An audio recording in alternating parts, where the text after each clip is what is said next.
एक माझं स्वतःचं उदाहरण सांगतो की एक मुलगी मला नाही म्हणाली सर. अच्छा. तर ती मुलगी माझ्या मित्रालाही लागू नये म्हणून मी आतोनात प्रयत्न केले आणि त्यालाही लागू दिली नाही सर. का बरं? का म्हणजे सर ती मुलगी मला नाही म्हणाली सर, तिची लायकी काय असणार? आणि अच्छा. असली घाणेरडी मुलगी मी माझ्या मित्राला देऊ, तिच्या आयुष्यात हे दुःख आणू? नाही नाही नाही बरोबर, नाही. बरोबर. अगदी चुकीचे बरोबर. आहे हे ते- केअरिंग खूप आहे मुलांचं आमचं. तेच दुःख त्याला मिळू नये नाही म्हणण्याचं, हो म्हणून तुम्ही अगदी त्याची अगदी केअर सर, केली. अगदी अगदी. बरोबर आहे. हे मुलींच्या बाबतीत होत नाही सर. होतं ना. कसं असं सर? कसं म्हणता तुम्ही?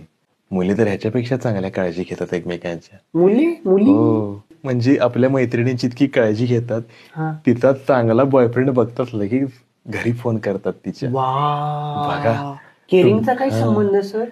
सांगतात ना त्यांना फोन करून की तुमची मुलगी अमुक अमुक बॉयफ्रेंड सोबत फिरते. हा. जळतात हो, जळतात. जळतात म्हणजे सर? स्वयंप्रकाशित होतात त्या. वा वा वा वा, अगदी बरोबर सर. म्हणूनच त्या मैत्रिणीचं आयुष्य वाचतं. स्वयंप्रकाशित.